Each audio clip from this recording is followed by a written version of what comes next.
ഒന്നിലും സ്ഥിരമായിട്ട് നിന്നു എന്ന് വരില്ല. ഒരു പ്രവർത്തനത്തിൽ നിന്ന് മറ്റൊന്നിലേക്ക് മാറിക്കൊണ്ടിരിക്കുമെന്നാണ് പറയുക. അതുപോലെ തന്നെ ഇടയ്ക്കിടെ അഭിപ്രായങ്ങളും മാറ്റിക്കൊണ്ടിരിക്കും. ഇവരുടെ നക്ഷത്രത്തിൻ്റെ അധിപൻ ബുധനും രാശിയുടെ അധിപൻ വ്യാഴനുമാണ്. അതുകൊണ്ട് തന്നെ രേവതി നക്ഷത്രക്കാർ ബുദ്ധിയും സംസ്കാരവും ഉള്ള വ്യക്തികളാണ് എന്ന് എടുത്തു പറയാവുന്നതാണ്. പ്രസന്നമായിരിക്കുന്ന വ്യക്തിത്വവും ചടുലമായിരിക്കുന്ന നീക്കങ്ങളും ഹൃദ്യമായിരിക്കുന്ന പെരുമാറ്റവും ഇവരുടെ മുഖമുദ്രയാണ്. ഉഭയരാശിയായിരിക്കുന്ന മീനം രാശിയിലാണ് ഇവരുടെ ജനനം. അതുകൊണ്ട് തന്നെ ഒരു ഇരട്ട വ്യക്തിത്വം പുലർത്തുന്ന പ്രവണതയും ഇവരിൽ ഉണ്ടായിരിക്കും.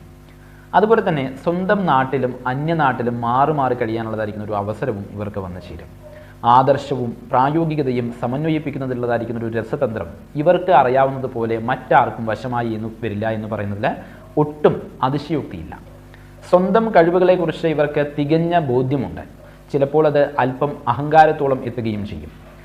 ആരെയും ഒരു പരിധിയിലധികം വകവെച്ച് കൊടുക്കുകയോ അല്ലെങ്കിൽ ഒരു ആരിലും വിധേയത്വം ഭാവിക്കുകയോ ചെയ്യാത്ത ഇവര് തികച്ചും സ്വതന്ത്ര ബുദ്ധികളും സ്വാതന്ത്ര്യ പ്രേമികളും ആയിരിക്കും. സ്വാതന്ത്ര്യത്തെ ചോദ്യം ചെയ്യുന്ന വാക്കുകളോ അല്ലെങ്കിൽ പ്രവൃത്തികളോ ആരിൽ നിന്നെങ്കിലും ഉണ്ടായാലും ഇവരതിനെ നഖശിഖാന്തം നേരിടുന്നതാണ്.